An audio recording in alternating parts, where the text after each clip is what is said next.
Hey, everybody. Good to see everybody. Let me see. Hey, good morning, YouTube. How you doing? Good to see everybody. Good to see everybody. I hope everybody's doing absolutely amazing. It's Sunday morning. It's time for Cruise Chat Live. My favorite day of the week, next to Thursday, which is also another live that we do all the time. Oh my goodness, Eric is here, Sue's here, Rick is here, John's here, Tara, good morning. Everybody is here. How is everybody doing this morning? It's Sunday morning, which means it's time for Cruise Chat Live. If you're new to the channel, I am Walter, your independent travel advisor, and we'd love to book you guys on cruises, land, luxury, expedition, you name it. And for about the next hour, we'll be answering questions about cruises and all things cruising. And of course, if you got questions about other things, like theme parks or land tours or whatever, feel free to drop them in. All travel questions are welcome. It's Sunday morning. We're down here in Orlando, Florida. It's looking like the storm, it's not going to be as bad as they had originally predicted. It's looking more like originally we were in a cone of maybe up to 8 to 12 inches of rain. Now it's looking like just 2 to 4 inches, maybe 6 inches in some areas. So sounds like the rain is not going to be nearly as bad as it was going to be. So yay. Frank is here. Hey, Mike, how are you? Kurt's here and Mary's here. Benny is here too. Guys, man, I can't wait to, so many of you people, I cannot wait to see y'all. You're going to be on the Sun Princess with us in October. Oh my goodness gracious. I cannot wait to see you all. And of course, if you're watching us, folks, we do encourage you to like, share, do all those, and certainly follow, do all those things at TikTok, YouTube. Who else did we got? We got LinkedIn, we got Facebook. Just do all the things that they love so that they know that you actually like what we're doing, because we like what we're doing. We're having a good time. Hey, John says it's 75 days to the Sun Princess. Rebecca says 76. But I like your thinking, John. I like your thinking. 75 days to the Sun Princess. We're going to be cruising on October 19th. I cannot wait to meet the ship. I still can't believe that the Star is going to Alaska. That is kind of nutty. If you haven't seen it, folks, Princess has already announced their 2026 Alaska season. And the Star Princess, the brand spanking new Star Princess, Sister to the Sun, will be going to Alaska in 2026. I don't know how I feel about that. That is an awful big ship. It's kind of a big ship. Generally in Alaska, we like to send you on smaller ships because smaller ships are just absolutely beautiful up in Alaska, especially with the smaller ports. So Valley One, good morning. What do I think of the weather in September? I'm assuming you're talking about Florida and or the Caribbean, since I mentioned Florida. The weather's fine. You're going to be going on the Carnival Breeze. I mean, yes, it's hurricane season. Yes, you need to be aware of the weather that's out there. The thing about hurricanes and cruising is that ships can move, islands can't. So we always like to remind you of that. Really, the biggest issue with a hurricane in terms of a traveler is whether the storm is going to impact the home port. If it's going to impact the home port, that can mean that the ship that's out there right now on a cruise can't get in, or you can't get to the port. Like maybe you can't get to the airport. So that's the biggest impact that weather will have. Itineraries will change. The ships will go in different directions. You'll still have your cruise. It's just whether or not the home port is going to be impacted. That's the biggest impact for a cruise during hurricane season. Our wedding anniversary is in September, so we have sailed in September a lot. And we even sailed during Hurricane Irma, which was a huge Category 5 storm. Actually had some of the best weather we've ever had. So you should be fine. Hey, David, how are you? Good to see you. Thanks for joining in. Let's see. So, Christy, okay, we're having an argument whether 76 days or 75 days to the Sun Princess. Whatever it is, we're going to see you guys soon. So I cannot wait. And then Rick had 103 days until his Sun Princess cruise. He's going in November, right after us. What do you got, Rebecca? I'm saying my countdown, I have it specifically to the exact hour that the ship is leaving port, and I'm at 76 days and some hours. So, John, we're being overruled by Rebecca. I don't like this. I don't like this at all. I'm sticking 76 days, 4 hours and 55 minutes. See, 76 days and 4 hours. That's 75 days. John, I think we win. Good morning, Mike. Good morning, everybody. Thanks so much for joining in. Again, if you're new to the channel, I'm Walter, your independent travel advisor, and we are talking about all things cruising and all things travel. If you're new to the channel, we invite you to subscribe, like, share, do all of those things at TikTok, YouTube, LinkedIn, and Facebook. Also, a housekeeping. If you're watching us on TikTok, and you want to ask questions about Virgin Voyages, by all means, please do. It's one of our favorite cruise lines out there. However, do not use the word Virgin. Use VB, the letters V and V, to ask your questions about Virgin Voyages, because that's not me. That's TikTok. Hey, Betty. Hey, Norma. How's everybody doing? I love it. I love seeing everybody here. A lot of things going on. Of course, Alaska 2026 already opened. We just had, good morning, Silver Librarian. Good to see you. We just had Whitney on the show on Thursday on YouTube. Unfortunately, I'm glad you asked, Nurse Tara. Nurse Tara just said, what happened to the Holland America interview? For the first time in 2 years, I've been doing this for 2 years now, inviting all of our travel partners to come on the show. Holland America apparently filed a copyright complaint with YouTube and blocked the show from being viewed anywhere. It is still on, however, it's still on our Facebook page. If you go to Where's Walter Travel Facebook, you can find it there, and you can also find it on my LinkedIn. But on YouTube, Holland America put a block on it. I let Whitney know. I've had Whitney on the show before, and they didn't have a problem with it. But this time, it's because the first 3 minutes of the show, you'll see that there's Holland America promotional videos running. Apparently, they didn't like that, so they forced YouTube to block the show from being broadcast anywhere. But if you go to Facebook and you find the Where's Walter Travel public page, it's on there. And if you go to my LinkedIn profile, it's on there as well. I definitely encourage you to watch it. It was great. Whitney was fabulous. We were talking about Alaska. We're talking about 2026. And we're expecting that Holland America 2026 itineraries will open hopefully this month. We're in August now. Hopefully by the end of this month, we will have Holland America up and running with their itineraries as well. But 2026, Alaska is already selling quite well for Princess. As far as I can tell, we've had a lot of excitement. We've already booked a couple cruises for, Discovery, Princess, and a cruise tour, one of the big cruise tours up there as well. So if you want to watch I definitely encourage you to go to our Facebook page, the public page, the Where's Walter Travel public page, and go watch that interview. It was really well done. Whitney is so lovely. I was hanging out with Whitney, 2 weeks ago up in Cleveland. Just a lovely person. I love all of our travel partners. They're so awesome. Coming up this Thursday night at 8 p.m. Eastern time, we're going to have Greg joining us from Margaritaville at Sea. So finally got them on the show. We'll be talking about, of course, our group cruise. So while we're waiting for some of your questions to come in, I'll remind you guys, in February 11th to be exact, we are going on the Margaritaville Islander, and we have amazing group rates. We have balconies that are under $1,500 for two people with prepaid gratuities. I can't tell you the exact price because they won't let me, but I can tell you that is a really good price for two people in a balcony. 6 nights. We're going to Key West, Progresso, and Cozumel. If you would like to participate, there is going to be a group vow renewal with the captain. That's included in the cruise fare. There's no extra charge for that. And we are going to have some fun and games, and there may be a big surprise coming for that cruise as well, which I cannot announce yet. But we will be announcing it soon. Desiree, good morning. Thank you so much for the super sticker. You are awesome. Thank you. It's good to see you. Good to see you, CJ. Thanks for joining in. And Desiree, everything is awesome. I hope everything's awesome with you as well. Hey, Liben 890. In my personal opinion, is Bermuda a worthwhile destination? I can't find a lot of content on it. I know Sean and Stef went there when Sean was still around. They sure did. When Sean was still alive, Sean and Stef went there. So on the Sean and Stef channel, you will definitely find it. The thing about Bermuda is most of the ships are going to stay there for a few days, maybe 2 or 3 days, depending. We're actually going to be doing it for the first time. We've actually never personally been to Bermuda.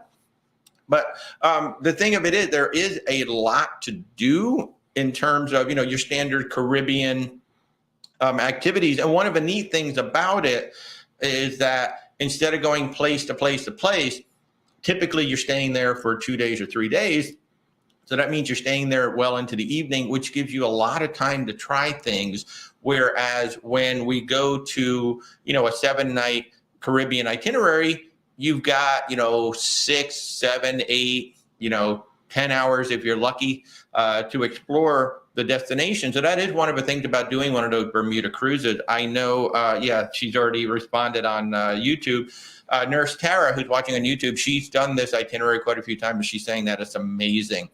I will say there are people who do this, who do that Bermuda cruise over and over and over, and there is apparently a lot to do, and it is absolutely beautiful. And yep, we've got a couple people over here saying that they love it. John says he kind of struggles with it because one of his favorite things is that sail away, as you leave the port.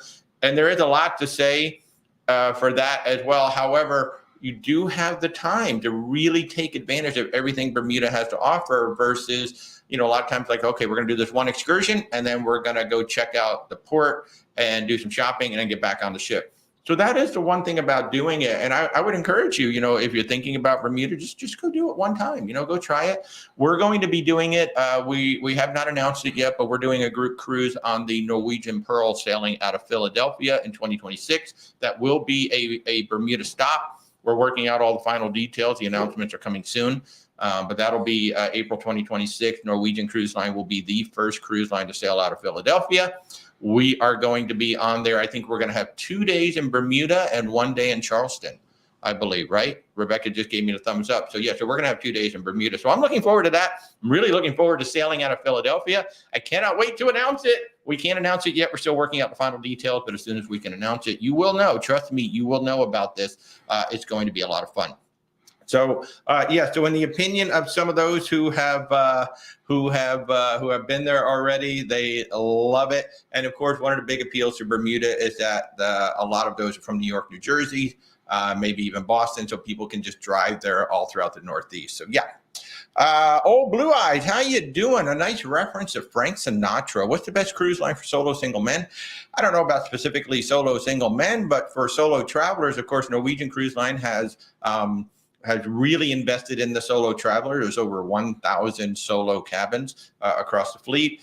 Certainly Virgin Voyages, they have Solo Seaview, Solo Insider, and sometimes they have a pretty good deal for solo. In fact, right now, on some of the sailings, we're seeing the Seaview, which is the standard ocean view cabin, is cheaper than the Solo Seaview. And here's the thing, if you go with that Seaview, you can get a limited view balcony instead for the same price on many sailings. So, that is an adults only. Certainly Celebrity is a great cruise line for adults. Princess, that can be a good one as well.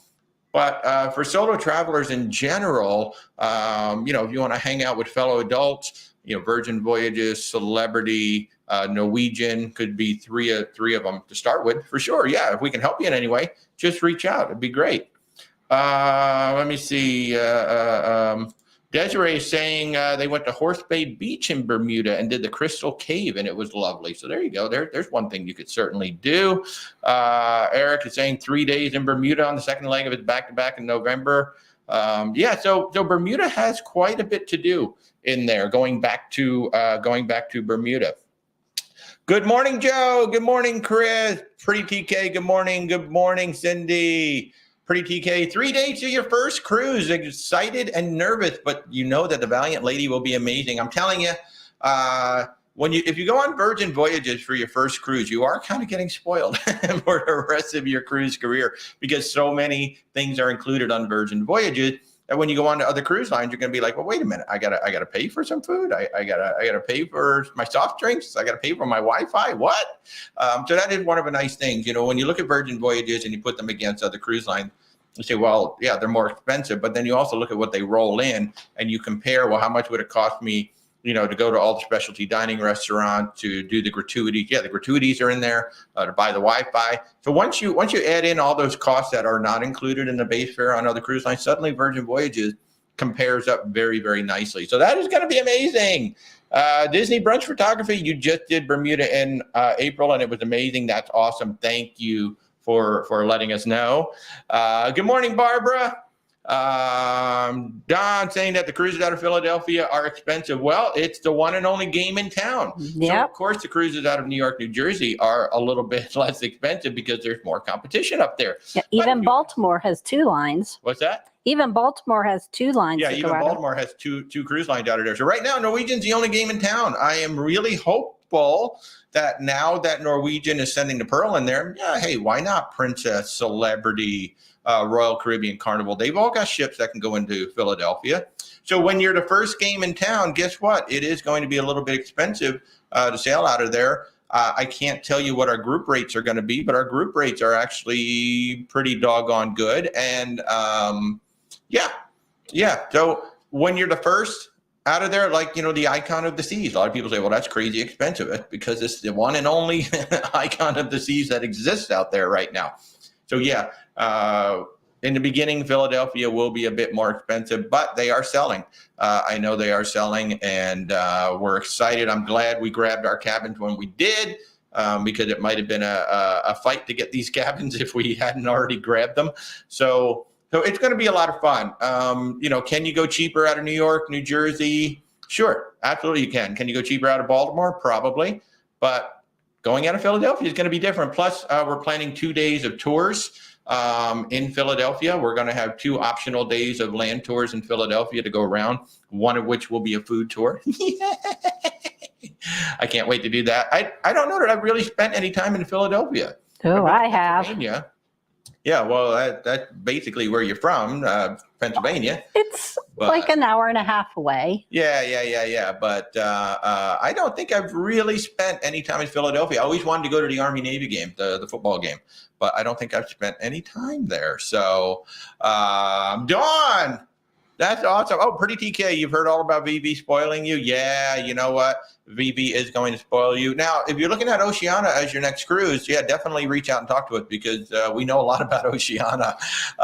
We're going on a group cruise to Alaska next year on them. We spent the holidays with them last year. They are a fabulous cruise line. Absolutely fabulous cruise line, but they are very different from Virgin Voyages. Very different from Virgin Voyages. I think the closest to Virgin out there would be Celebrity. Maybe Disney, and I know people are like, wait, Disney? What? Just because of the level of service and the food is comparable to Disney. So, but Dawn, you're booked on the first sailing out of Philadelphia, April 16th, solo cabin. What sailing are we on, Dawn? I can't say just yet. It is all under wraps. It will be released soon. We're just finalizing everything, but I can't tell you which sailing it is. I can tell you we're going out in April. So there's only a couple to choose from, right? But yeah, we will be going out in April, and it will be one of those first ones. Oh, Desiree, thank you so much for the kind words. That's lovely. And Nurse Tara's also saying, I'm interested to see what other cruise lines are going to sail out of Philly. I mean, all it takes is one to open the door, right? I think it's a good thing, because all of the cruise ports are kind of getting a little saturated. So why not start to open up? Like Charleston is gone now. Charleston, you can visit Charleston, but we can't home port in Charleston anymore. So that's kind of cool. It's going to be interesting in Baltimore to see what they do with the Francis Scott Key Bridge, and whether they lift a portion of it so that they can get bigger ships in, which could then drive open the possibility of going out to the Chesapeake Bay Bridge and lift up one section of that, so maybe a larger ship could get in. I mean, it'd be nice if even like the Voyager class of Royal Caribbean could come in, not the big ones, but even if the Voyager class, like a size of that, then you could get in, like the Celebrity Constellation could come in, probably like even Margaritaville could send one of their ships in there. It just needs to be a little bit higher. So I think that's one of the reasons why Philadelphia is starting to come into play. I don't think they have the bridge issue. I can't remember if they do or not. So, hey, Phil, it was great chatting with you yesterday, too. Thank you so much for giving us the opportunity. I do love meeting people. I do love meeting folks. It's awesome. It's awesome. Hey, great question. Piggybacking on what Pretty TK said, John is asking, do the smaller ships like Oceania feel different at sea? I would assume you would get to know a lot more of your fellow passengers because there's only so many on board. That is a great question.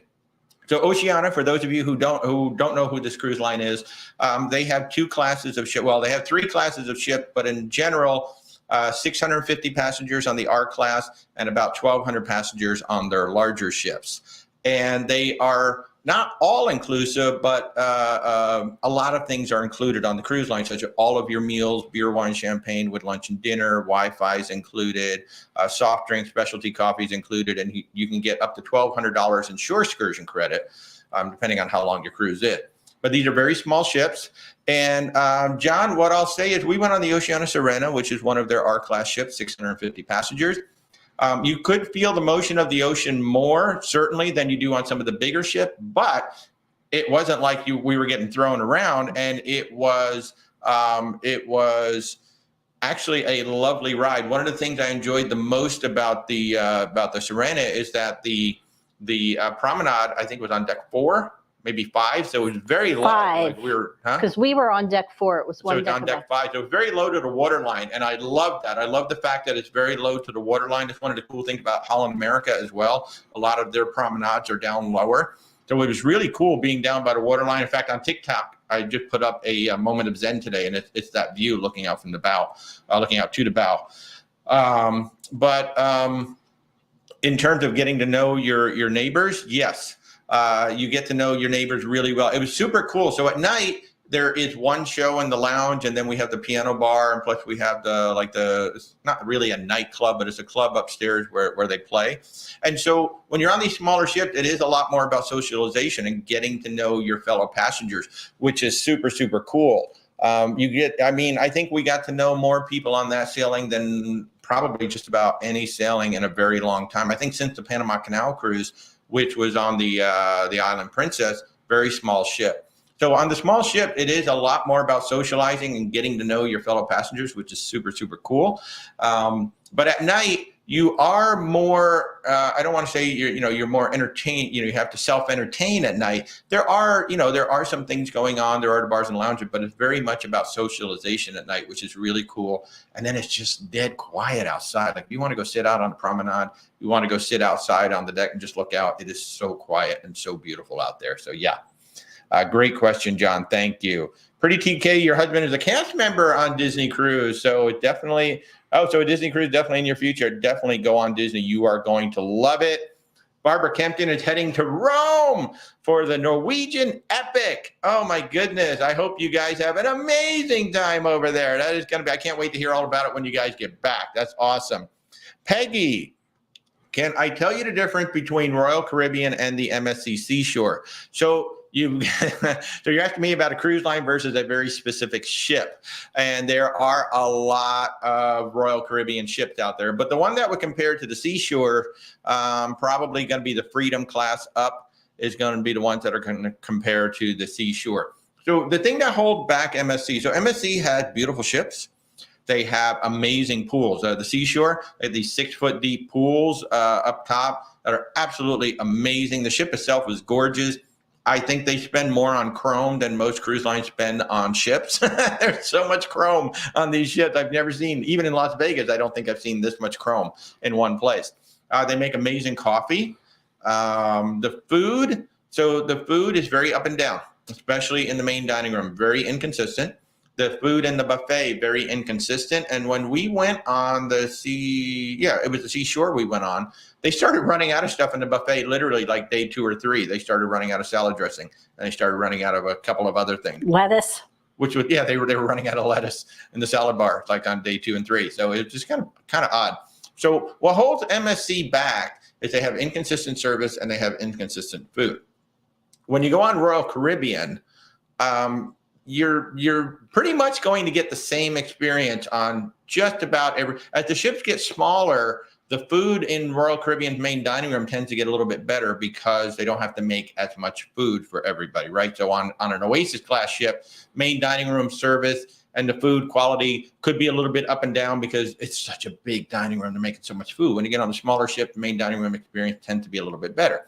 The Windjammer experience in the buffet it's pretty much consistent. You can go on any Royal Caribbean ship. You're going to pretty much have the same food that you like on this ship. You're probably going to like on another ship. With MSC, it's just very up and down. It's very, very inconsistent. So that's what we have to tell our clients who want to go on MSC. It's like, you can't argue with the price. The price is great. The rooms are great. So I think the rooms tend to be a little bit larger on MSC than they are on Royal Caribbean for the same category or the same type of category.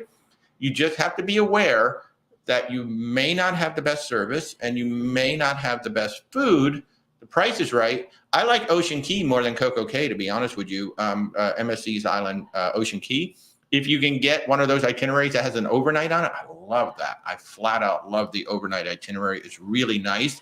So you have to take the good with the bad on MSC, whereas Royal Caribbean, no matter which ship you go on, more or less a consistent experience across the brand. The entertainment is generally better on Royal. But even on MSC, even though the food is not consistent, you're not going to go hungry. I mean, unless you are way, way, way picky, you are not going hungry. Yeah, you're not going to go hungry at all. So, great question, though. And if we can help you at all, Peggy, just reach out. We'd be happy, especially if you're looking at specific classes of Royal Caribbean ship. Happy to help out. And the nice thing about the overnight at the MSC Island, which I see you are going to get to do, is they have a party. Yes. And if you wish to participate, it's at night, so it's not blazing hot. Blazing sun. Yeah. And you can watch the party from the ship if you want. It's right there by the ship at the beach. So yeah. Gotcha. Good, Jade. Take flight anywhere on Windstar line. So you've got two choices with Windstar. Of course, you've got the sailing ships that are out there, and then they have the yachts as well. So two completely different experiences. Now, when it comes to the sailing ships, especially, these are not, you're paying a lot of money to go on to these things, but you're not getting that luxury suite that you might be used to on some of, say, your Regents, your Seabourns, your Oceania, all of those guys. You're on a sailing ship, and it's very nautical inside. They're not exactly ADA friendly on those sailing ships. I can't remember exactly what they can and cannot do on those ships. And when it comes to the yachts are more of that luxury experience. So you do have, two completely different ways to go. But if you're going to go on the sailing ship, you have to understand you are on a sailing ship and you are in the middle of you're not going to be getting that luxury 5-star experience. You're going to get that 5-star experience in terms of the food, the crew, the service, but your accommodations are going to be small. They're going to be very nautical. And I think that kind of, for whatever reason, that does turn off some people, but I'm like, gosh, you're going on a big sailing ship. What do you expect? It's not like they can put these massive suites on there like they do on some of the yachts. But the yacht experience is a little bit more that like a Silversea, a Seabourn, a Regent experience, but it is a smaller yacht. So yeah, I mean, they're fabulous. If you'd like to reach out and talk about them, just reach out. Anybody watching this, where's WalterTravel.com? You're watching on TikTok. Click the logo. There's a whole set of links in my profile. And of course, over on YouTube and everywhere else, there are links in the description to reach out. Windstar's an amazing, amazing cruise line. Jade, I'm glad you liked that moment of zen.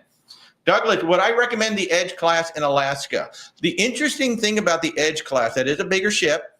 Typically, I would say, that's kind of a big ship. But one of the cool things, this is where I think the infinite balcony is fantastic, is in Alaska. Because that is a floor-to-ceiling window looking out.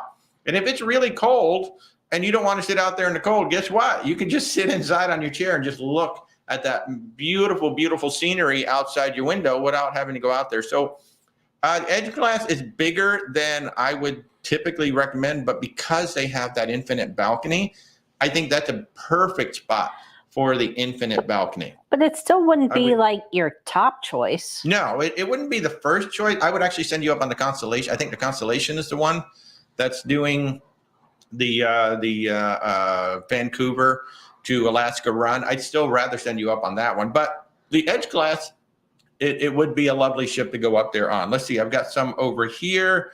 Alex is asking about the Philly special. No, Alex, we don't have an announcement on that yet. We're just finalizing up some things. I've got the cabins grabbed, but we're finalizing up some things on that group. Nurse Tara thinking that Philly may have to dredge to get the bigger ships because they don't have a bigger. Oh, they don't have a bridge issue like Baltimore. That's what I thought. Thanks for confirming that. So Philadelphia does not have the bridge, but she thinks that they might have to dredge a little bit to get some of those bigger ships in there. So thank you for that, Nurse Tara. Let's see. Okay, hold on just a minute. I'll get back to those. Hey, good morning, Yana. You followed us when we got on the Icon of Z's. Thank you. If you have questions about so here's the thing. Thank you for bringing up the Icon of the Seas, and actually to the person who asked about MSC versus Royal Caribbean, we have a whole list of 2 things about Royal Caribbean. We have a whole list of friends and family rates that we can book you. I can put you on a balcony on Icon of the Seas for under $4,000, which is really good for the Icon of the Seas for a week. Just reach out. I've got this long list. It changes every single week. Royal Caribbean sends us a list of friends and family rates that we can book for our clients. So if you're interested in Icon of the Seas or anything Royal Caribbean, reach out, because I don't post the list because it literally changes every week. So just reach out if you're interested. Number 2, Royal Caribbean has solo supplement specials on a select set of cruises that are repositioning Panama Canal and Canada, New England.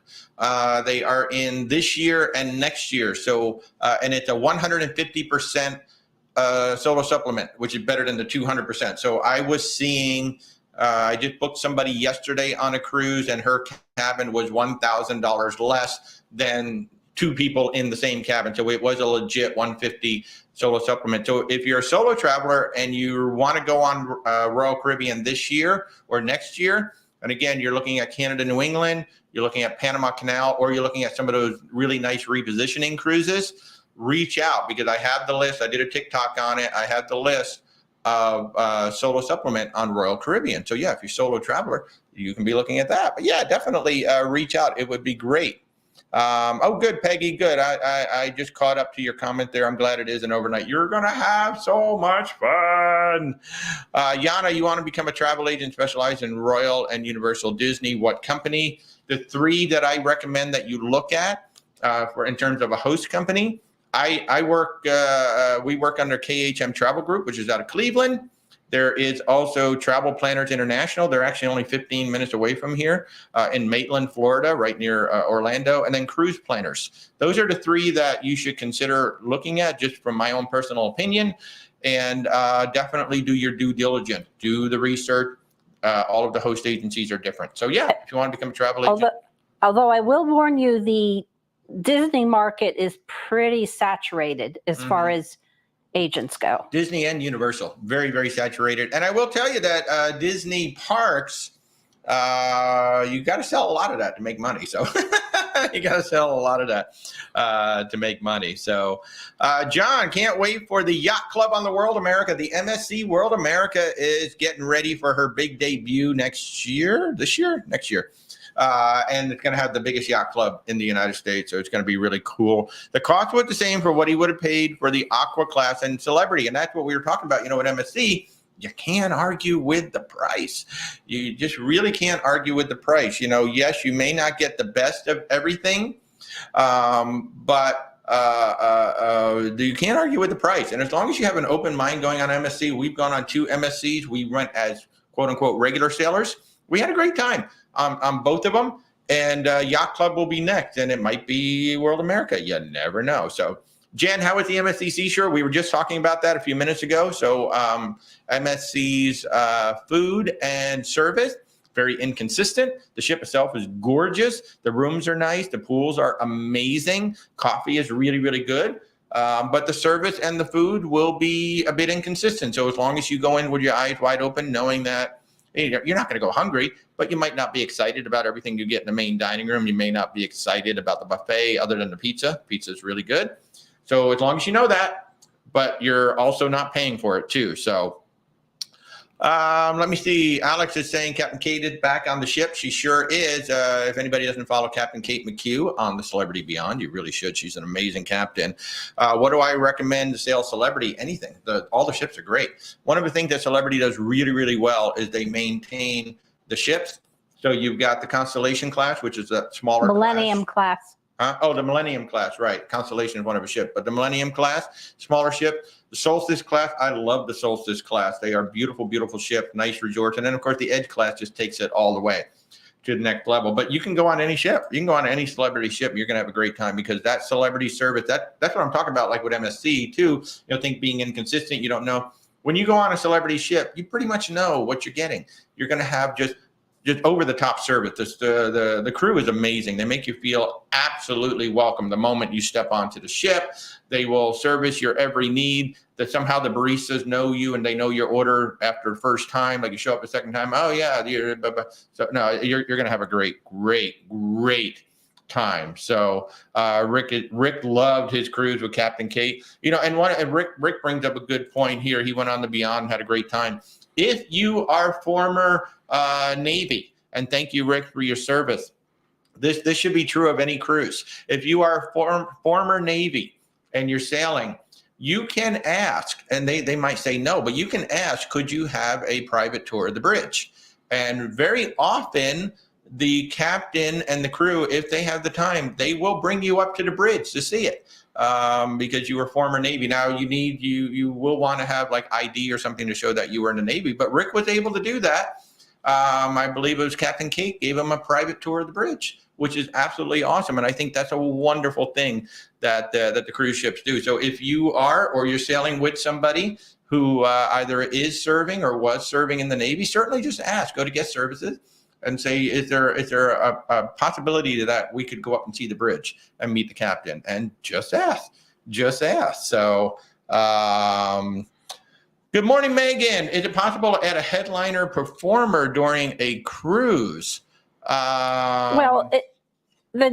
So you're sailing you're sailing the Navigator on Friday. There's no magician, comedian, etc. listed on the schedule. Well, one thing I'd want to know is how long is your cruise? Because some of the shorter cruises, they may not necessarily have a bunch of guest performers listed. I think the Navigator is usually like a 5. It's either a 3, 4, or it's a 5, or it's a 7.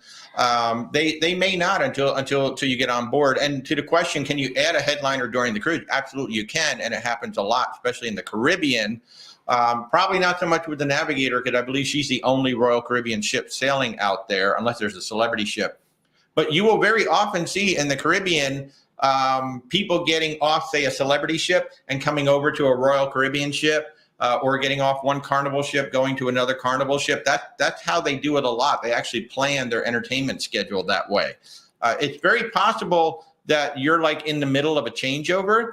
Like I just saw Mark Walker, I believe he is. He is on, what is he on? Liberty, Freedom? I can't keep him straight. But he said they just brought on the new cast of Grease yesterday onto his ship. So they're starting to rehearse. So it's possible you're right in a changeover.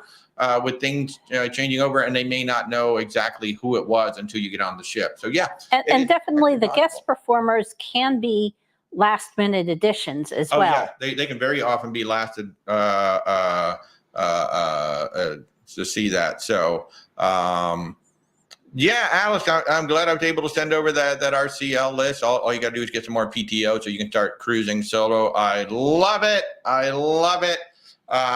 John said they just announced some more details of the harbor on World America, which is the upper deck full of activities. Looks incredible. They are coming for some of Royal Caribbean's market for sure, if they can get the service and the food consistent. That's the only thing holding back. And I've had a lot of conversations with my MSC rep about this very specific thing, is that it's difficult for us as a travel advisor to book MSC without throwing all those caveats in there. And I want to be able to stop throwing in all those caveats and going, you're going on MSC, the ship is beautiful, but, and I really hate that but. So at some point, they've really got to get somebody in there who can make the experience more consistent. So even just going on the same ship week after week, it could be very, very inconsistent. Same ship day to day can be very inconsistent. So if they can get that consistency in the service down, they could be a force to be reckoned with in the U.S. because they're going to have more ships than anybody very, very soon. So yeah.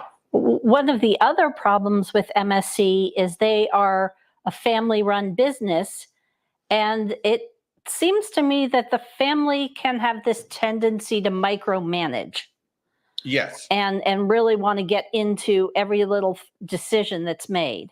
Yeah, they are. They are one of the more unique cruise lines out there, in that they are owned by a one family. They are a privately owned company. Of course, they own MSC Shipping, which is one of the largest, if not, I think they are the largest shipping company in the world. That's how they were still growing during the pandemic, because MSC Shipping just exploded during the pandemic with all the shipping that was needed. And so MSC just kept building ships. And now Explora has come along. And I have heard a lot of very good things about Explora from my fellow colleagues. We will be exploring Explora at some point, but that is a passion project by one of the daughters of the family. And what I find interesting about it is that, I mean, they're squarely going after, your Viking, your Regent, Oceania, Seabourn, Silversea. They're starting out with 8 ships. I mean, they're not playing games. They're going to start out with 8 ships, so they will be able to position them around the world. And I am getting a lot of interest from my luxury clients on Explora, because the initial reviews have been very good. My fellow agents who have been on it have said very good things about it. So that's going to be very interesting. Phil, I did not hear the launch. Bummer. Oh, he said there was a rocket launch. I didn't hear it.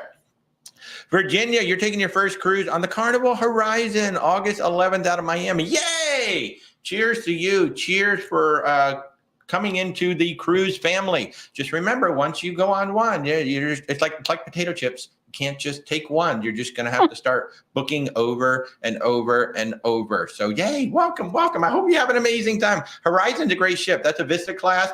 One big piece of advice, if you are a coffee fan, people know I'm a coffee fan. The Havana bar, the Cuban coffee on the Carnival ships is some of the best coffee I see. I mean, amazing coffee.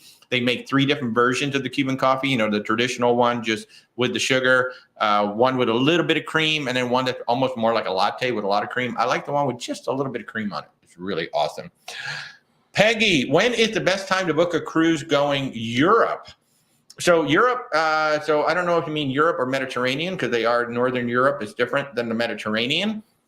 So when you go in the heart of the summer, that is when it's going to be the busiest. The crowds are going to be the biggest, and things like that. Northern Europe, you can go see the Northern Lights. You got Iceland, Norway, and all of that. So if you go up during Northern Lights season. But, if you want to go to Europe and you have the time to go off season is always a great time, or go in the very beginning, like the Mediterranean. Ships start getting there around April, May. That's a great time to go to the Med, or September, October on the backside of the season when it's not as hot, not as crowded.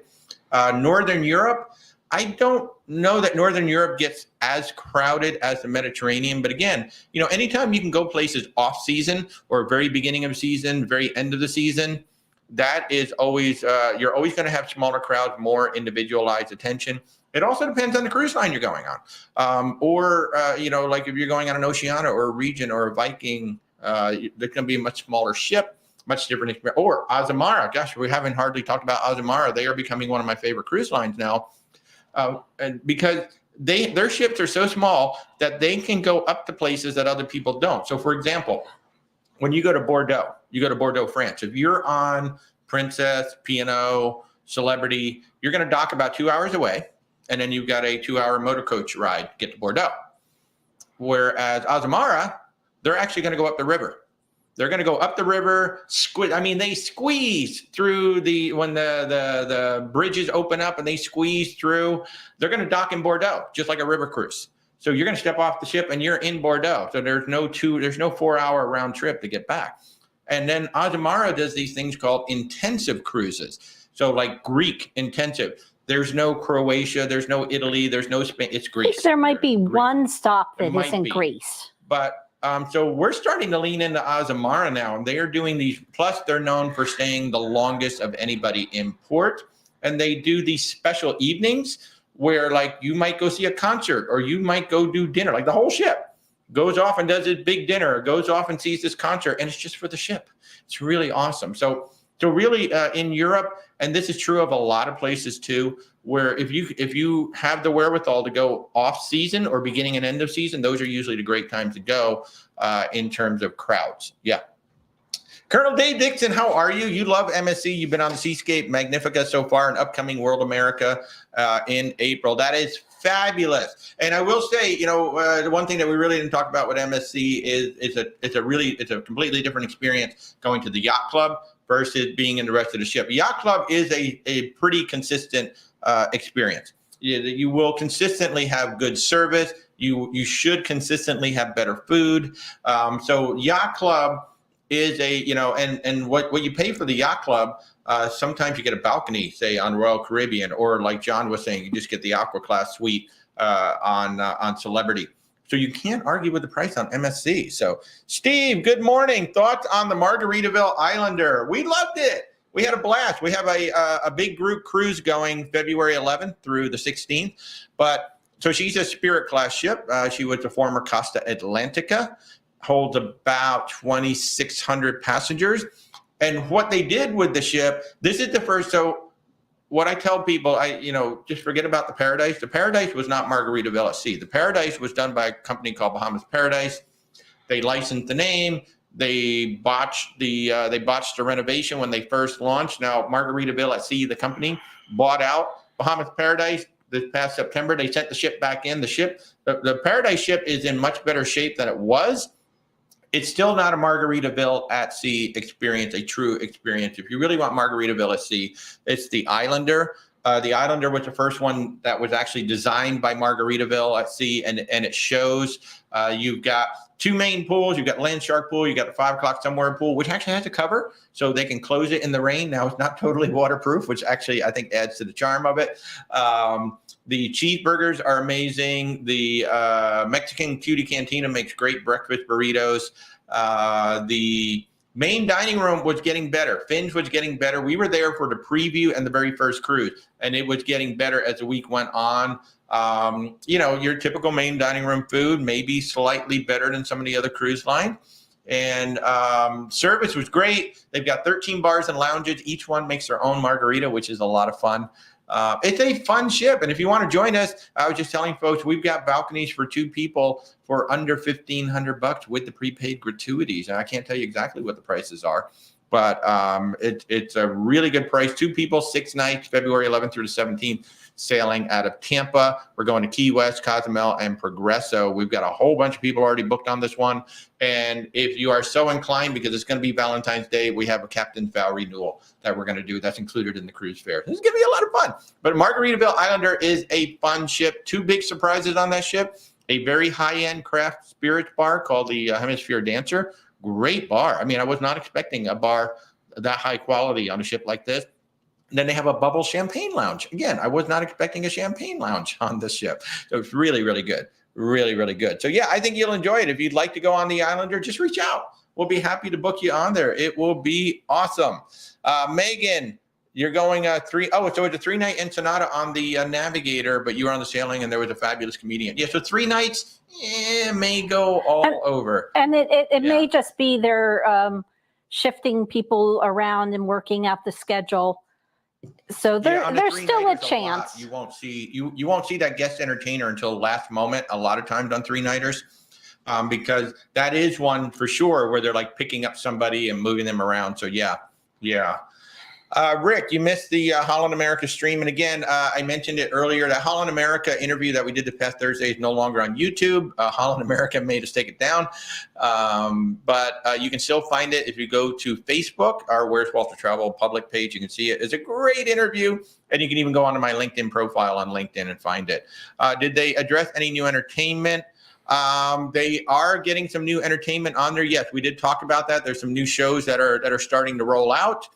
And somebody asked about the Lincoln Center, because they dropped the Lincoln Center music. They still have strings, and they still have some quartets and things on there. So they are slowly rolling out some new shows. So yes, they absolutely are. Megan, you're going on your first cruise for your honeymoon in November. Norwegian Epic. Wow. I hope you did research on that ship. There's some unique things on that ship. In particular, the cabin, the bathrooms in the cabin are very unique on that ship. But obviously she's traveling as a couple. Yeah, so you're traveling as a couple. Less of an issue than if you're traveling as a family. You will be just fine. So Betty over here is saying that she had 2 trips and 1 horrible trip with MSC. You never know what you will get. I mean, that's the thing. We didn't have horrible trip, but we had one that was better than the other, but we still enjoyed both of them. So yeah, MSC is just, I wish they could get that consistency down, because if they could, oh my goodness, they are going to go, they're going to go nuts. Pretty TK, what is OPA hour on Virgin Voyages? Do we know? Yes, that's a happy hour at the back of the ship. I think it's 5:30 to 7 every night at the dock. It's definitely more than 1 hour. Yeah, and they're gonna serve Greek-inspired tapas, and they're gonna have cocktails. It's fabulous. It's absolutely fabulous. So yeah, and that's in addition to all the regular food that they serve at the dock. Too. Yeah, so I'm gonna pop this up here too. Folks, almost last call on our Oceania Alaska cruise. If you want to join us, June 26th through July 8th, 2025. We're going to be on the Oceania Riviera, 12 nights, 8 ports. It's going to be amazing. Just reach out. We have staterooms that are up to $1,000 off the public price. Plus, we have $1,200 of bonus amenities. So it's like a $2,200 savings. Oceania Riviera round trip Seattle, June 26th, 2025. We would love to have you come with us. Got about 30 folks going. Oh, it's going to be amazing. Tree, what do I consider the best river cruise line in Europe? Oh, well, that's hard to say because there's so many different rivers over there and there's so many different experiences. And what's interesting, as I've learned, they build specific ships for specific rivers. So that's very interesting. Some of the ones, one that a lot of people haven't heard of probably that's coming on strong, Riverside Luxury Cruises is a fabulous river company. There's Riviera, you got Avalon, you got Ama, we got Viking, Uniworld. So I don't know that there's a best one. They're really, it's just like the ocean cruises. There is no best one. It's the best one for you. We have booked pretty much all of them. And what it comes down to a lot of the times is because the inclusions are very similar on all of the ship. What it comes down to a lot is what is the vibe of that particular river cruise line? Because some of them lean more into active. Some of them are more about biking and active activities off the ship. Some of them include more kind of like what I said about Azamara. As a whole group, you go off the ship and you do something off the ship. So there's no best river cruise line, just like the ocean. It's whichever one is the best for you and what are you looking for out of the river cruise line, and then also how long of a cruise do you want to take. We're starting to see much more interest in these longer cruises, 14 days. Uniworld has an amazing Rivers of the World. It's 50 days on the rivers. You're going to be going from place to place. I think it's 5 different cruises, and you're going to end up in Egypt on the Nile, which is going to be amazing. So it depends on the river you're going on. It depends on the itinerary that you would like to go on. And sometimes it even comes down to the extensions. What are the extensions on both sides that the river cruise lines offer? I know it's not a great answer, but it's the truth. It really is all about which ship, which river cruise line is going to deliver the experience that you are specifically looking for. Because it could be a different river cruise line for different cruises. I know some people like to say, well, I'm just going to stick with Ama. I'm just going to stick with Avalon. I'm going to stick with Viking. But it just depends on the cruise line you're going on. Yes, ma'am. And one thing that surprises people, one thing to be aware of that surprises people, Viking, your final payment can be anywhere from 12 to 18 months prior to the cruise. Yeah, the due date. Particularly if you've never sailed on Viking before. Yes. So that surprises a lot of people that you have to make your full payment so far in advance. They're lovely ships, and I absolutely want to do them, but it is a big commitment. Now, there is the thing, though. Once you have a cruise on the books with Viking, you can book a second cruise with Viking, and that payment will be due, I believe, 6 months out or something like that. But that is one of the things about Viking that does surprise a lot of people, that final payment will be 12 to 18 months if it's your first cruise, or if you haven't built any loyalty with them yet. So that can turn off some of our clients. I mean, everybody else is pretty much 120 days out, 120 days, 90 days out. So the Silver Librarian, by the way, for those of you who are new to the channel, One, again, we invite you to like, share, subscribe, but that voice you keep hearing off camera is my lovely wife, Rebecca. She's my partner in crime in Where's Walter Travel. She is just full of cruise knowledge. I'm the guy that gets to come on camera. She doesn't like to be on camera, but she does a lot of the research for y'all. When you guys call me, we have this lovely conversation. I tell you we're going to go in to do the research. Rebecca does a lot of that research. And I was just so excited when I finally got a microphone on her. She used to hand me notes. I see we got a lot of questions starting to stack up on TikTok. And I'll also take a moment to say, if you're trying to ask a question about Virgin Voyages, use the letters VV. That is not us blocking your question. TikTok will not allow you to use the word Virgin on TikTok. On YouTube, go for it. Silver Librarian says, Rebecca, what kind of cruise things are you excited about this week? Well, I'm definitely looking forward to our Sun Princess cruise. Yes. So close now. Yes. 75 days. And the Oceania cruise, in fact, because we just recently booked our excursions for that. So that's kind of. Yes. But then I've been doing a lot of research on river cruises, and I'm looking forward to. Probably it'll end up being 2026, but I'm hoping we can do maybe a group cruise. We're going to put together. You asked about river cruises. There will be a group river cruise at some point in Europe, so stay tuned. No details yet. I love Mr. T. Any thoughts about going on the Mardi Gras during Mardi Gras? That would be fabulous. We love the Mardi Gras. We were on that ship. Highly recommend, if anybody's going on that Excel class, highly recommend the extended balconies on the side. They are so nice. We were on deck 12. They're above that atrium area, with all the glass where they do the performances.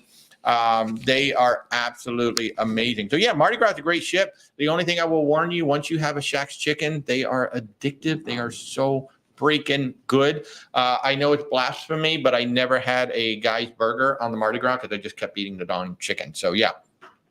John, would I consider a Alaska cruise in mid-May? I get a lot of mixed opinions, but you're from New York, so cold is not really an issue. Yes, in fact, if you want to see the babies, if anybody wants to go up to Alaska and see the babies, you need to go in May, June. We went the last week of May, first week of June. We did a 14-day land sea tour. Look, if you're going to Alaska and you really want to get deep into Alaska and you're not doing a 12-night cruise like what we're doing on the Oceania Riviera, try to do the land sea. So in May, June, you're going to see the babies. We saw baby moose, baby owls, baby caribou, baby grizzlies. Oh my God, baby grizzlies are so cute when they're a half a mile away. So if you want to see the babies, go in May. And yeah, so people are like, oh God, it's going to be cold. It's Alaska. It's supposed to be cold. You take layers with you. I mean, what's the big deal? I actually recommend, late May or mid-May into mid-June. I think that's a fabulous time to go again because you're going to see all the babies. Oh my God, the babies are so cute. Hey, good morning, cats. How are you? Good to see you. Barbara, your friends at Wellhaven have booked. Yes, the Wellhaven have booked with us on the Islander. I mean, if you guys have not booked with us on the Islander yet, come. It's going to be Valentine's Day. We're working on getting a optional Key West historic, some sort of Jimmy Buffett history excursion. There's one in Key West, but he can only take 15 people. So we're working with Venture Shore. We're working with Margarita LFC to see if we can't put together some sort of a history tour. So yeah, it's going to be a lot of fun. Colonel Dave Dixon, thoughts on excursions in Ketchikan versus just staying in town? It's a short port day with NCL, 10 to 5. And here it's going to be even shorter because Norwegian doesn't dock in Ketchikan. Norwegian docks about 7 miles away.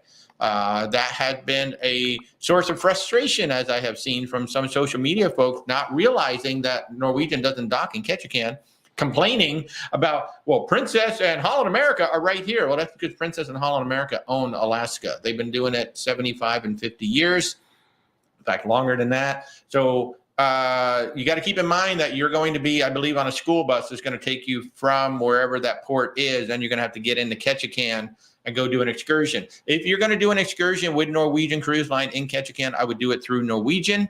There are some really good ones up there for sure. I think you're going to see some flight seeing. One of the ones that we recommend is an independent. It is Island Air Wings or Island Wings. I think it's Island Air Wings with pilot Michelle. She does a flight seeing tour that is out of this world. But yeah, so if you're going to Alaska on Norwegian, know that the ship does not dock in Ketchikan. I think Royal may do the same thing. I can't remember. But pretty much Princess and Holland America are the ones that are going to dock in every single location because they pretty much own the port rights, the dock rights. Hey, Travel, how are you? Good to see you. Thanks so much for tuning in. Appreciate it. Megan, you're going on Royal Caribbean next August too. That is so awesome. Mark, your mom is heading to Southampton after a great 2-week NCO cruise. That is fabulous. So Southampton is the port for London. It's about, 45 minutes, I think, outside of London, something like that. So that is awesome, awesome. Hope, you just did a 10-day solo Greek Isle cruise with Norwegians. Are there other cruise lines with solo options? Yes. I was just mentioning Royal Caribbean is actually running a special right now, a solo supplement special, 150% instead of the 200%. That is on Canada, New England, longer repositioning cruises, and some Panama Canal cruises in 2024 and 2025. Virgin Voyages, Celebrity has solo cabins. Holland America has some solo cabins. And Royal Caribbean has about 200 throughout the fleet. But and even Oceania, if you want to go more luxury, Oceania has solo cabins as well. So and then of course River Cruises. River Cruises are probably the most solo friendly of all the cruise lines out there. They really are. In fact, the Riviera River Cruises, I believe, has 40 departures that are solo only. So literally, it's only going to be solos on the cruise. So that could be a lot of fun as well. So yeah, there's a lot of great solo cruise lines out there. If we can help you in any way, just reach out. Where's WalterTravel.com. Our services are 100% free to you folks. I mean, literally 100% free to you. The only time there may be a charge from time to time is if we're managing a huge group cruise and we're going to be doing some additional things on top of that. But in terms of booking you on cruises, land tours, luxury expedition, our services are 100% free.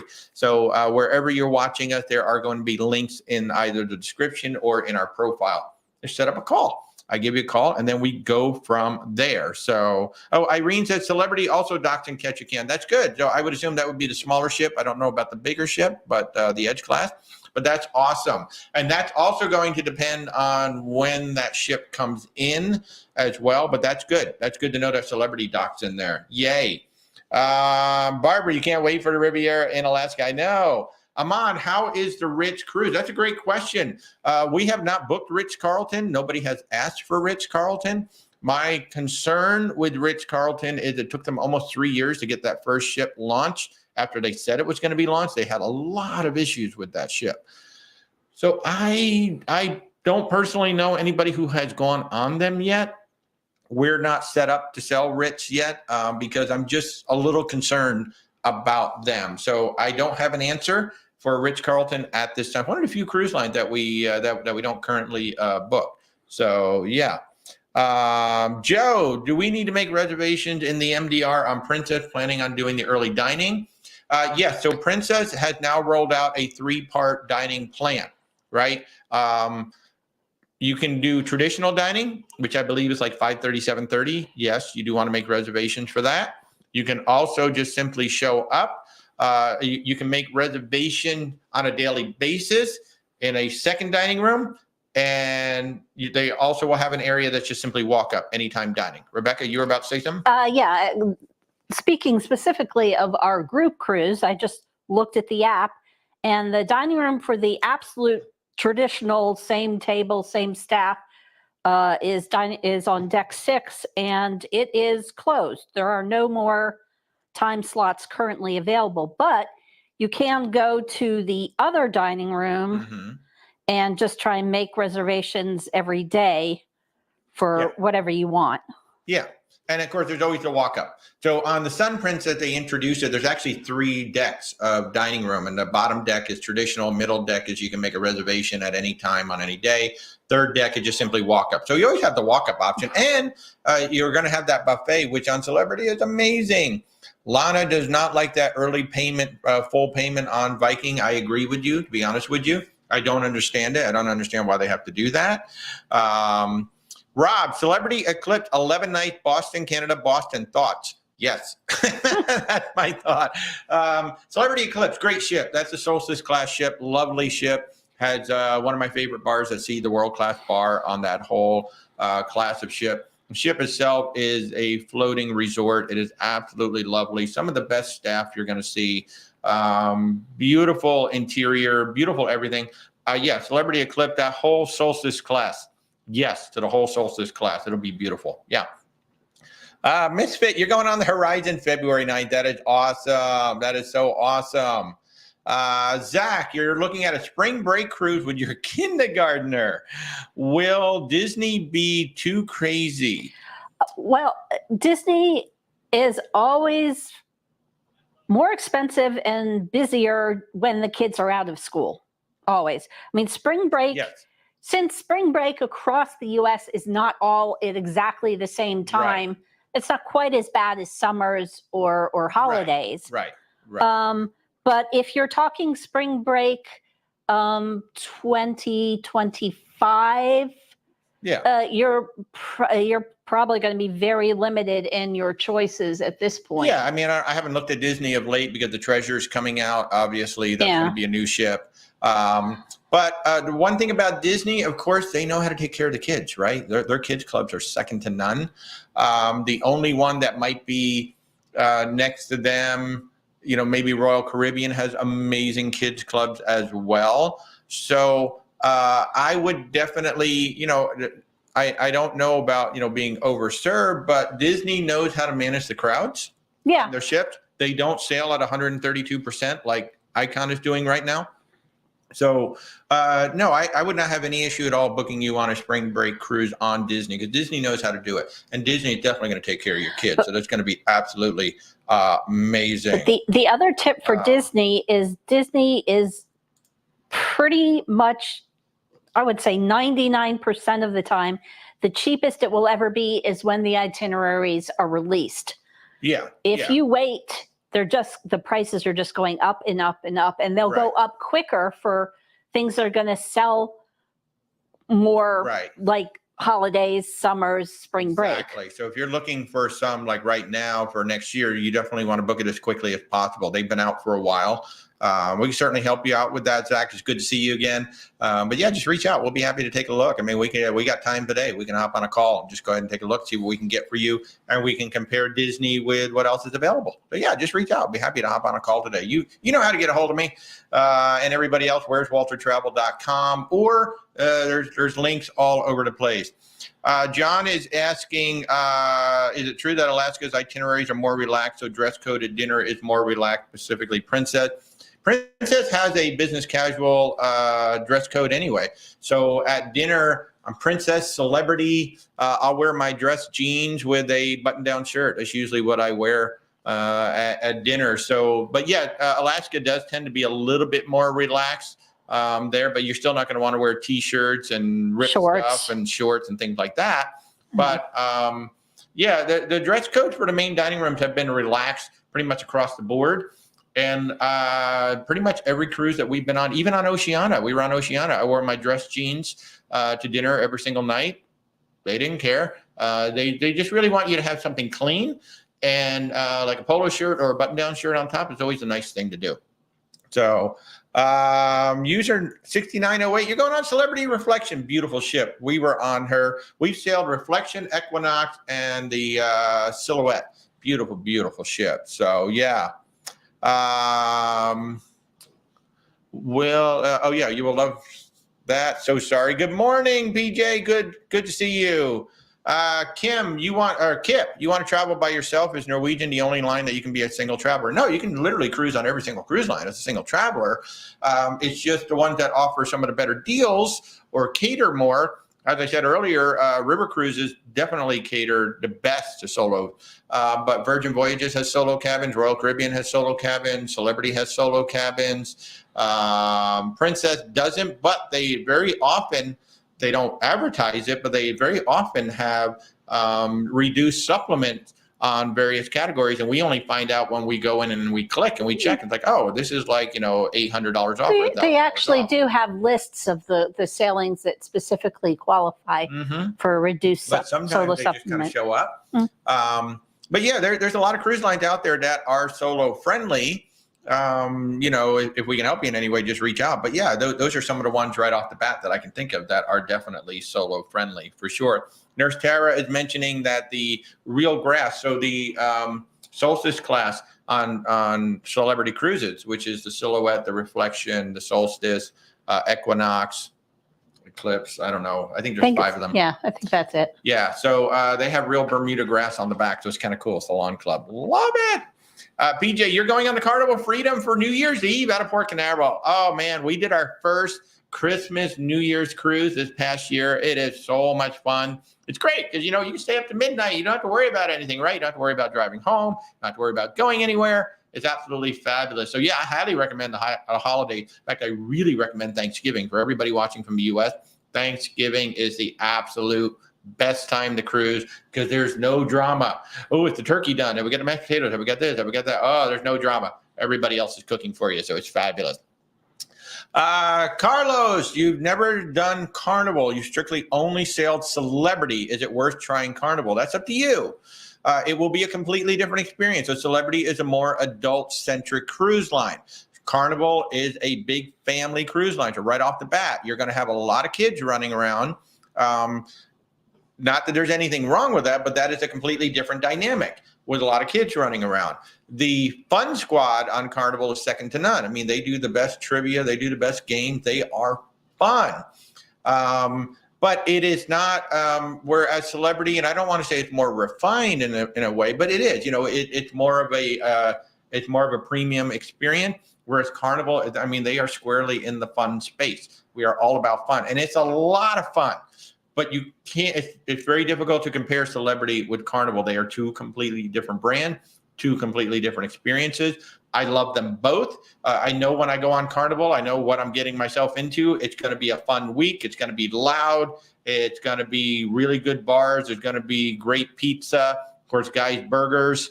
So is it worth trying? I personally think everybody should try every cruise line, but you have to be aware that if you're going to go on there and you're going to compare it to Celebrity, you're probably going to be disappointed because you're taking an adult brand, really adult-centric brand, putting it next to a family brand, and those really don't compare well at all. What I would say is look at the newer ships. Even though they're really big, like the Excel class, the Vista class, they do have some of the better venues on them. I would not go smaller than a Spirit class ship. I mean, you could look at some of those Spirit class ships because they do tend to be a little quieter.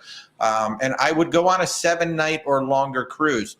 If you go on those shorter cruises, in fact, I just saw some video from a Utopia of the Seas on a 3-nighter. Those are big party cruises. 3 and 4, especially the 3-night weekend cruises, those are Las Vegas party weekends, and that will not give you a true representation of what Carnival is. Go on a 7, 10, or longer cruise, and just be aware it's a family brand, so you're gonna have a lot of kids running around. So yeah.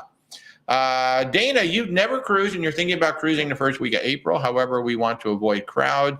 Should we not go on a cruise that week? We are a family of 4 kids, 8 to 12, thinking Royal or MSC. So first of all, if you're going to go in first week of April, that is spring break. So the ships are going to be well sold already. They will be sailing at 100, 110% capacity. Icon is selling 132% capacity, so they are going to be full.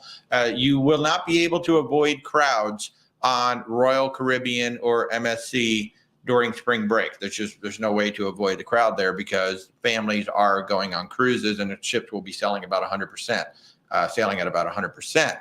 So that doesn't mean you shouldn't go on the cruise. It just means that you're going to have a lot of people and you're going to want to pick and choose the right ship that will give you the best experience. We've been talking about MSC a little bit, how it's a very inconsistent experience, whereas on Royal Caribbean, you get a very consistent experience across the ship, across the brand, across the sailing. MSC could get a good experience here. You could get a worse experience there. But it all depends on what you're going with. Now, MSC is probably going to have smaller, how do I say it, crowds just because of the brand. And also Ocean Key is nothing at all like Coco Cay. So Coco Cay with Royal Caribbean, your book a cruise is going there. It's got the big water park. It's got Cocoa Beach Club. It's got all kinds of things going on. The balloon, adults only area. Whereas Ocean Key is just its own thing. Now, one very cool thing about MSC, if you book the yacht club, that's a ship within a ship. Well, then you are avoiding the crowds. You have key card access. These are the suites. You have your own pool, your own restaurant, your own lounge. That's your space. And then if you want to go partake in the rest of the ship, you can, or you can just kind of stay in your own little ship within a ship, your own little world. So even though the ship is carrying, 3,000 people, there's, 400, 500 people just right there. They're probably more like 400 just right there. So that is one option. You don't get that on Royal Caribbean. You do get it on MSC. Yeah, Rebecca? And just something to be aware of. I know Royal Caribbean always advertises kids sail free. Mm-hmm. Two things. Once you are 13, and that is the day, your age, as far as a cruise line is concerned, counts the day you board the ship, how old you are. Once you're 13, you're an adult as far as Royal Caribbean's concerned. Right. And two, if you're planning to have all four of you in the same cabin, cabins for four can, depending on the ship, become harder to get. They're very hard to get. Yeah. And getting two cabins close, if you're going to try and get them in a cabin next door to you, that can even, depending on how the sailing in the ship is going, that can be difficult. Dana, since it's your first cruise, certainly just reach out. We've said it before, our services are 100% free to you. And especially for your first cruise, there's a lot to navigate. There's different kinds of cabins, different kinds of ships, comparing, one to the other. So certainly reach out. Our services are 100% free. You're watching us on TikTok. Just click my logo and there's a link tree. The very first link is set up an appointment. And what we'll do is we'll take an intake call. And since you're trying to sail next April, maybe during the call, we might just jump in and start looking at some of the ship because the inventory is getting very low already. I think we'd be happy to help you out with that. Yeah. I think that surprises a lot of people is unlike land-based vacations for the most part, cruises, people book them far out. And if you wait last minute, you're not getting deals. It's just more crowded. It's harder to find cabins that you want. It is. I encourage everybody, if at possible, plan as far out as you can for your cruises, because generally, except for, as far as I'm aware, except for Virgin Voyages, you can get a price adjustment as long as you're before final payment. Yep. So if by any weird chance the price goes down, you can get it adjusted. But you might lose some of the benefits. You might. So, because the promos change all the time. So, Will, you're leaving next Saturday on Princess to the Southern Caribbean, hoping for no hurricanes. Yes. I hope not. But for the most part, at least, you're on a ship, so the ship can move around, and that'll be a good thing. You're welcome, Dana. And just a quick note to Debbie, saying longer cruises have less kids. That is true, but you have to be careful that we're talking about a true longer cruises, because there are some cruise lines that sell cruises back to back as one cruise. So you think it's a 14-day cruise, and it is, but it's 2 7s that have been put together and sold as one cruise. And Alex brings up a great point, too, is that MSC tends to have a lot more international travelers. He liked it because you get to meet a lot more diverse folks. So MSC is well known in Europe and around the world. They're still making their footprint here in the U.S. So, that's a very good point, that on every MSC sailing we've been on, we've heard pretty much every language on the ship. And it's much more so than, say, on Royal Caribbean and the American, quote-unquote, American cruise line. So that is a very cool thing about MSC, is that you will meet people from everywhere on those ships. Mark, what happens when they oversell a sailing? So if you heard me saying that the ships are sailing at 110%, 132%, that's not overselling the sailing. That means that they're now filling all of the berths. So a ship is 100% full when all of the double berths in every room have been sold. So Every cabin in a ship either has one berth for a solo or two berths for double occupancy.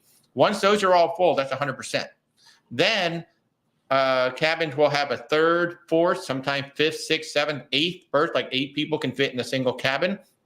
That's when you go over 100%, when those start going in. Now, if a ship is completely sold out and they oversell, which Royal Caribbean has had this happen in the past, then if you have a guarantee cabin, which means you don't actually have an assigned cabin, you just paid for an interior and then Royal Caribbean can assign your cabin later, you could be bumped off the ship.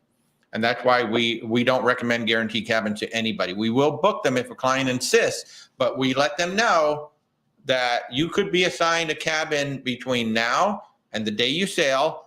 And if that ship is completely oversold, well, you're not going to get on the ship. So sailing 100% means that all of the main berths, they're called lower berths because it used to be they were always in the ceiling to get the extra berth. But if all the lower berths are sold, that is 100%. Once you start doing the extra berths or the upper berths that they're called, then it goes over 100%. Yeah, Rebecca? But the first thing they'll do when they oversell is they'll send out an email to people on that sailing, Sure, offering them, if they switch to a different sailing, they can get some extra future cruise credit, and they get refunds for just the like current cruise. try to get people off the ship. Yeah. Yeah, and in fact, we have some friends who did that. Celebrity did that literally on back-to-back. We have people on 2 cruises in a row on Celebrity. That Celebrity sent out a notice, and basically they gave them a 100% refund for the cruise that they were leaving, plus they gave them 120% towards another cruise, which was crazy. So they basically got 2 cruises for the price. You know, they're going to get 2. They got a refund on the one cruise, and then the cruise that they went on was basically free.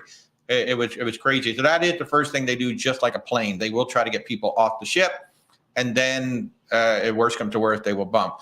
Yeah, Dana. So in terms of, you thought you were booking early, before the pandemic, you could be booking now for April, and that would be no problem because there'd be plenty of space. But since all that pent up demand, and now there's so many new ships coming, it's like, oh, we got to book now. And believe it or not, we are talking about 2027 right now with clients. We're booking well into 2026 already, but we're already talking about 2027. We've got lists that we're forming for 2027.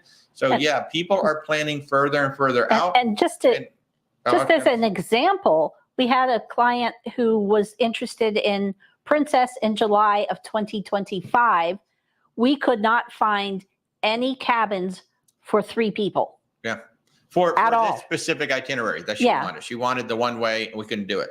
Yeah. So they're going to go in 26. You crazy. And you've had clients before with Royal Caribbean where they wanted to go in 25 to Alaska, and they couldn't get cabins all together and in the right configuration for the amount of people they had, and so they had to bump it to 20 or 24. They wanted to go, and they had to bump it to 25. Yep.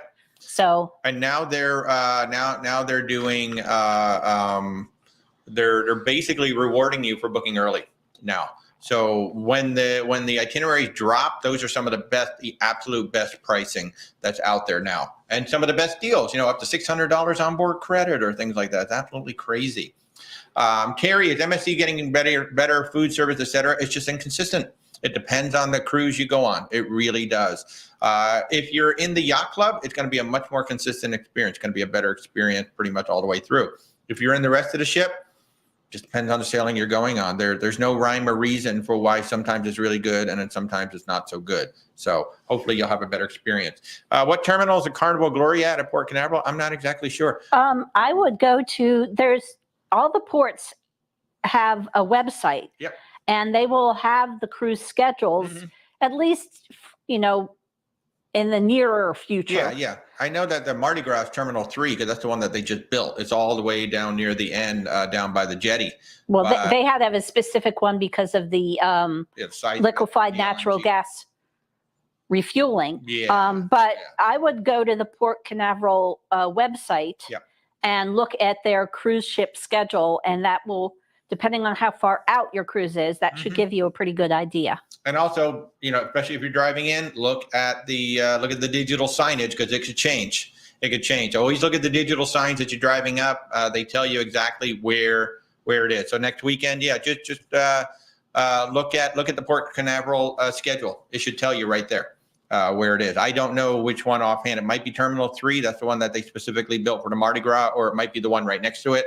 But again, if you're driving up, just look at the digital signage. Super easy. Just pay attention. It'll say Carnival Glory, Terminal, whatever. It will tell you exactly where to turn. They do a great job at Port Canaveral with the signage. So if you're driving in, it's going to be super easy to drive in. And pretty much with Port Canaveral is you're driving down one road and then you just kind of go off depending on which terminal you need to be in, and the digital signs will tell you. You're welcome, John. And keep in mind, it does change from time to time too, just because of whatever. So so just pay attention to those signs. CJ booked 2 years ahead, waiting for the fall 2026 to release. We've had some that are releasing, like Holland America has their entire European season out. John is going to Alaska in May 2026. Just have to decide Princess ship. The only thing I will tell you, John, don't wait too long. They're popular. They're very, very popular. So if you want your best choice of ship and your best choice of cabin, do not wait too long, especially if you're looking at the one-ways, the ones that go Anchorage to Vancouver, Vancouver to Anchorage, because everybody wants to be on the side of the ship that's facing the land. So if you're looking at May, all I can tell you, John, is don't wait too long, because they are selling pretty doggone well already. We've got a bunch of clients going to Alaska in 2026. Like I said earlier, I'm undecided about the Star. I just such a big ship for Alaska. In some ways, it will be beautiful in Alaska. In other ways, I just don't know how the ports can handle a ship that big, whether she can dock or whether she's going to tender. I don't think they've listed any of the ports as a tender right now, but that's always subject to change. So on the one hand, it's interesting that she's going up there. On the other hand, it's a big ship. It's a really big ship. So we just really don't know. We went on the Sapphire Princess, which was a great ship. Of course, we're going to be on the Oceania Riviera next year, which is only 1,200 passengers. So that's going to be amazing. So I'm all about the small ships in Alaska. I really like the small ship. In fact, if you really want to go small, and you mentioned Princess, the Island Princess, the Coral Princess, oh my God, they're so small. They're like under 2,000, I think, or right around 2,000 people. Those are beautiful ships, absolutely beautiful ships to go up to Alaska in. Just nice small ship. Absolutely love it. I think I've got right there pointing over my shoulder, that is some sea lions hanging out in Alaska when we were up there. Now, one thing I will tell you about Alaska too. So if anybody's going to Alaska, and if you like photography and you have you got a camera with interchangeable lenses, there is a great company called Lens Rentals, lensrentals.com. And they rent those really nice long zoom lenses. So, those lenses that cost like $2,000, $5,000, $8,000 that, I'm not going to buy that just to go up to Alaska, but I'll rent it for $300 or $400 for the week, because having a long zoom lens, because you don't want to be too close to those grizzly bears. Trust me, you don't. Even a moose. You go in May, and if a moose stops, you stop, because there's probably a baby right around that moose, and you want to let that baby cross by and go. You don't want to be too close to them, and you get that zoom lens. Or the eagles are just sitting way up in the trees. You get that beautiful zoom lens, and you come home with pictures that just blow your mind how beautiful they are. So if you got a friend, lensrentals.com is a great rental house to get those beautiful zoom lenses for your camera for going up to Alaska, or just anywhere in the world you're going. Get some of those really nice zoom lenses. So yeah. Travel over on YouTube is saying that MSC is trying to Americanize their product. They're slowly doing it. Yeah, that is one of the conversation that we've had with our MSC reps, is that their North America offices have been trying to get more autonomy so they can run the American product different than how they do it over in Europe. It's slowly starting to change. But I know that they've had some issues because it is owned by the family, and there's been a lot of pushback from the family, and that's what happens when a family owns a company like that, and then they just go ahead and there's a lot of pushback. You're trying to make changes, and they're like, well, no, we do things our way, and this is how we do it. I'm hoping, because MSC could be an amazing product. They could give Royal Caribbean and Carnival and Norwegian a strong run for their money if they can get that product consistent. It would be great to see, because they're fabulous. The ships are beautiful. The ships are absolutely beautiful. And of course, we all know that the Yacht Club is a great product. You actually get more than you do with the Norwegian Haven. You get more than you do with the Celebrity Retreat. So that is a great product. It's positioned well. They just need to get that consistency through the rest of the line. Yeah. Tamalam, how are you? Good to see you. Thanks so much for joining in. Dick, hey, how are you? Thanks for joining in. Any recommendation for Oahu going on Anthem, Vancouver to Hawaii in 2025? What a great itinerary. That's going to be so much fun. I don't have any, like in my little Rolodex here, we probably have a list in the office, but I don't have it offhand. Then he's asking, do travel agents get deep discounts on hotels, or is it just cruises and Disney vacations? First of all, we don't necessarily get deep discounts on anything. Rebecca and I pay for our cruises just like everybody else. On occasion, but I think he's talking about for customers. Yeah, for customers, not really.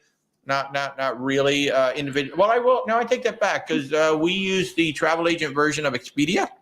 And yeah, we get anywhere from 10 to 25% off for our clients, depending on the hotel, when you're going, things like that. So yeah, we have seen specials coming up, 10 to 25% off, just because of our relationship with the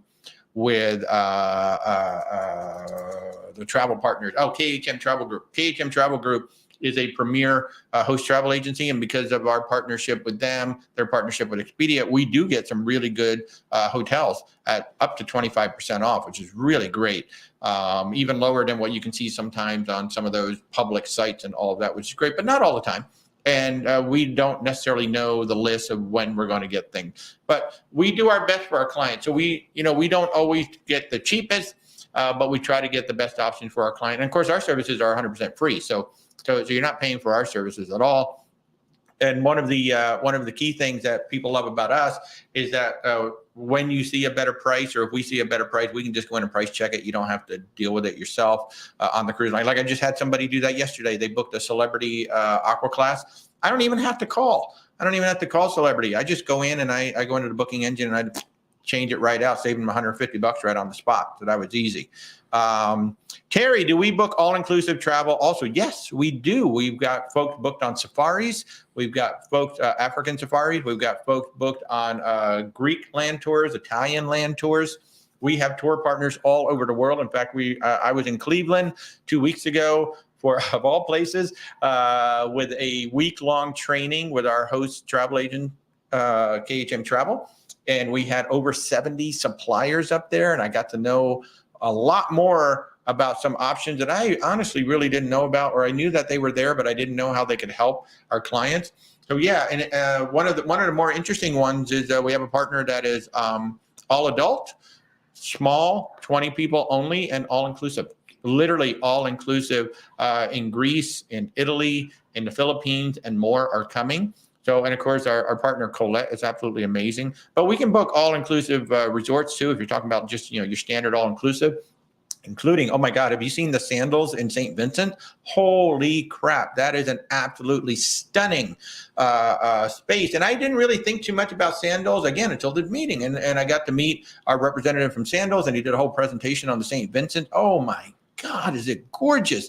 And Sandals also announced they're shutting down one of their resorts that's currently like adult centric, and they're turning it into a family. I think they call it Beaches. That's the Beaches line. That's a family resort. So they're about to do that as well. So we do it all. We do cruises, land, all inclusive, luxury, expedition, anything you can think of, we pretty much do it. So, Aura, how are you? What cruise line do we recommend for Alaska first time going? So the two that we lean into are always Princess and Holland America, and then behind that, Celebrity and Oceania.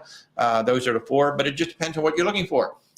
If you want to go with us, we're going on a 12-night group cruise next year. We got the Oceania Riviera. It's only 1,200 passengers. It's going to be 12 nights. But Princess has amazing itineraries. So Princess and Holland have been doing it the longest, like 75 and 50 years. So they own a lot. When I say they own Alaska, it just means they have the best port rights. They have the most Glacier Bay passes. They have the most, all of this stuff. But Princess, Holland America, Celebrity, Oceania, those are generally the big four that we lean into for Alaska. But it all depends on what you're doing. again, I just said our services are 100% free. I think we probably booked well over 100 clients up in Alaska now, both for land and just cruises. From everything we booked: Silver Sea, Princess, Holland America, Oceania. Can't remember if we booked a region up there or not, but I know we booked some region as well. So yeah, so if you just want to chat, but those are the big four that we typically lean into. This is a great question. Isn't sandals mostly for younger people? No, actually, it is not just for younger people. That's kind of what I thought too. And then I started looking at some of these properties, and no, they are very high-end, all-inclusive properties. Just take a look at St. Vincent. Just take a look at St. Vincent that I mentioned. Take a look at that property. You're going to see it is absolutely freaking stunning. So no, it's not just for younger people. I think maybe, some of the resorts might lean more toward, I think that was kind of their initial reputation. It was like that party vibe, but it's not. It's not necessarily that. And you will see that St. Vincent is amazing. And then some of their other resorts that I've started looking at, I'm like, oh my gosh, I never really thought much about sandals. I think I kind of had that same impression that you did. Oh, it's just a younger party hip group. No, they're actually gorgeous, absolutely gorgeous. So no, it is not just for young people. So that's a great question. You're welcome, Aura. I hope that was helpful. Folks, it's been an hour and a half now, so I'm going to remind you that we have 3 group cruises if you'd like to join us. Our Norwegian group cruise, May 31st, 2025, Norwegian Aqua, Eastern Caribbean out of Port Canaveral, 7 days. I've got 4 or 5 cabins left at significant discount because we locked our prices in like 8 months ago. So our prices are so much lower than the current Norwegian prices. We've got 2 or 3 balconies and 2 interiors left on the ship at significant savings. That's a Norwegian Aqua sailing out of Port Canaveral on May 31st. We're going on the Oceania Riviera on June 26, 2025 in Alaska for 12 nights. I can tell you our savings are around $2,200 over the public prices for our group rate. It's pretty much an all-inclusive cruise if you go with our group cabins. Pretty much everything on the ship is included, including $600 of shore excursion credit. And then if you want to join us on a really fun one, Margaritaville Islanders sailing February 11th through the 16th from Tampa. It's going to be a Valentine's Day cruise. We're looking to put about 150 cabins on this ship. I think we're getting there between myself and another agent. We're going to have a lot of people on this cruise. It's going to be a lot of fun.